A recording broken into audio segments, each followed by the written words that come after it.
Alright, so this has little to do with what we're learning right now, but I thought it was rather interesting when I saw it on the internet. So this is what's called mechanical advantage. It's a factor of simple machines.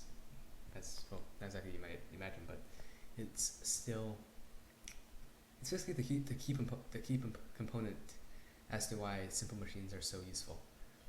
Basically, say you have a lever like this, where one end is twice as long as the other, and there's a weight at the short end. There's a wedge in between, and there's a board basically. And I want to find out how much force I'm going to need to push this down. Well, well, not exactly to push this down, but to lift this up. Basically, this distance, let's call it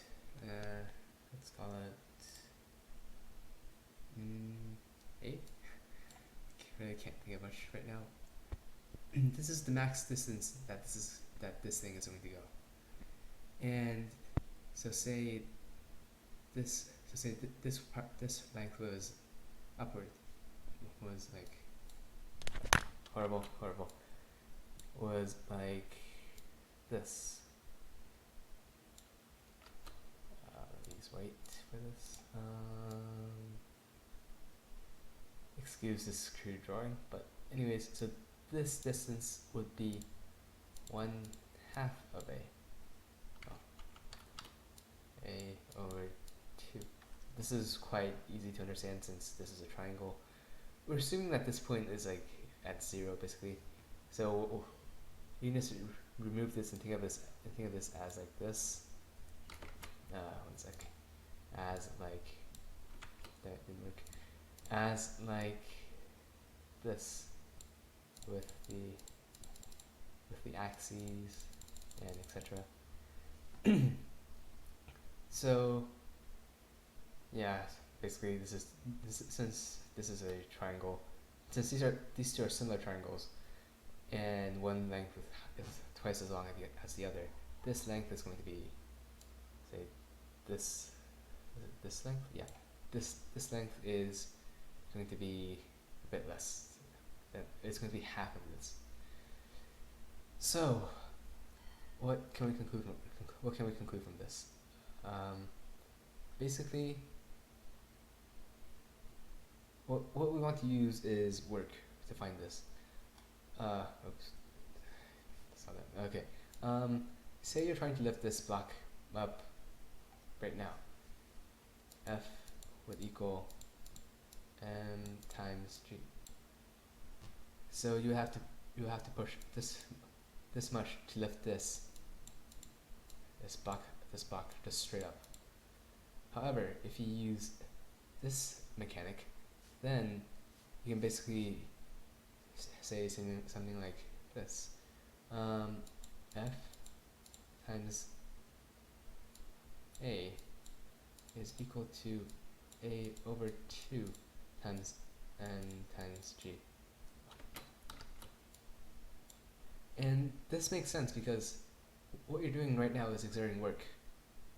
And this work is basically, you're exerting it for this amount of length. What's that? Also, I should probably change to red for this. Trace it over. Anyways, so this is the force that you're pushing down at, and this is the work that is required to get this up to this position. And so the force of the Earth is right here. So you can just plug that in, and the distance here, put this in as well. So now we have this equation: F times A is equal to A over 2 times mg. And now you cross this out. So now F, the force you're required to push this, to lift this, is now equal to half. Oh my god, that's horrible. To half of the force that you require to move this. And this is quite, well, I'm not going to say quite, it's extremely useful. It basically allows you to kind of manipulate the amount of force you have to push. So say you can't say this was like a block of a rock or something that you couldn't lift. You couldn't exert this much force. However, you can exert half of that force, and so with a lever you can actually lift that rock. So it's you're doing the same work after all, but you're doing it at a slower pace. So it's quite an intriguing aspect. Well, not exactly intriguing, but quite a useful thing to. Basically it's quite useful. And this brings up the topic of mechanical advantage. It's basically the ratio between this and this. How much force you're required to move it straight up versus how much force you're required to exert when you have a simple machine. So you can see right here the ratio is m times g 2 m times g over 2. So now the ratio is 2 to 1, and basically this means basically you're reducing the force you have to exert by half. Also, that was a horrible 2 to 1. All right, that looks horrible. Who cares?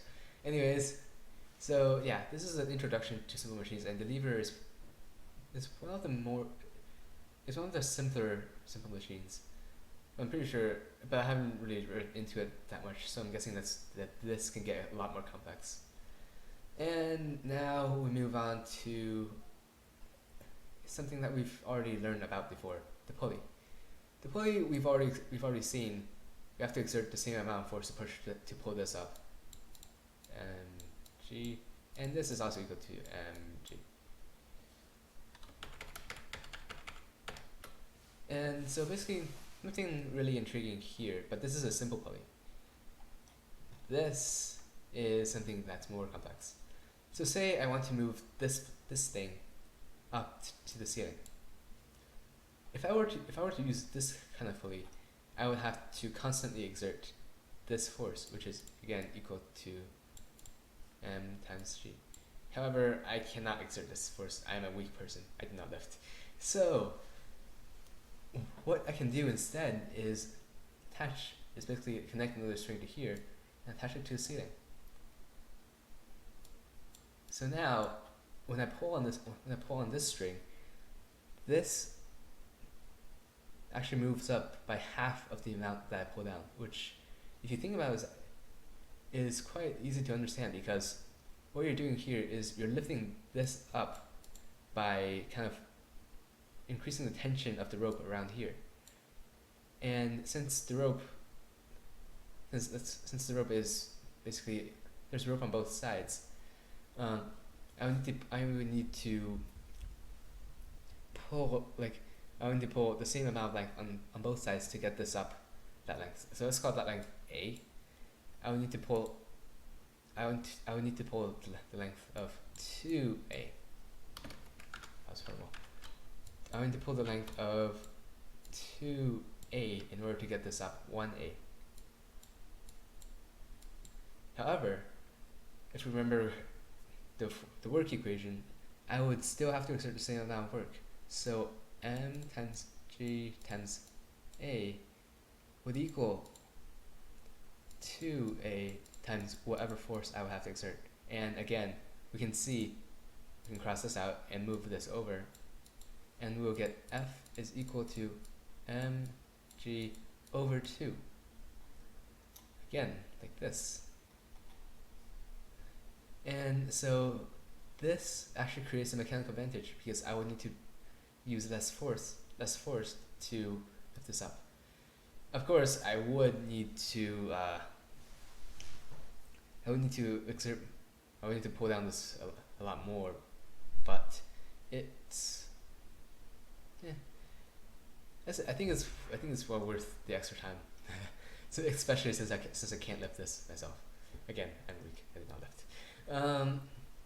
And now we move on to a simple machine that's not exactly what you might consider a machine at first. The wedge, which is quite fascinating, I would say. Basically, what you have is a very simple mechanism. It's a ramp, basically, and it's a 30-degree ramp, which means that the height you're trying to push this up. Say you're trying to load it onto a truck or something. Excuse my horrible art skills. I am not an artistic person. You know what? I'm not even gonna try that. Goodbye. Goodbye. Anyways, so say you're trying to move this up a ramp onto somewhere else. Normal, if you're trying to pull this up, say I have a person here. Again, I'm trying art, but nope. And he's straining to pull this up by exerting the force of m times g. I can use a wedge, which I have to push for 2, and since this is a 30-degree angle, it's a special angle. And so if I wanted to move up the length L, I could use a wedge to double the amount of length that I would need to push up to 2L. And that, again, like what is present here, this equation occurs again over here. Okay, if I could only get there. And there we go. So, m times g times L is equal to F times 2L. And once again, the force is equal to mass times gravity over 2. And thus the mechanical advantage, again, is 2. And this is basically all I'm going to explain. I haven't read that much into simple machines yet. I'm pretty sure there are other ones like gears and etc. But these are ones that are very easily explained by what we have learned so far. Thank you, and have a good one.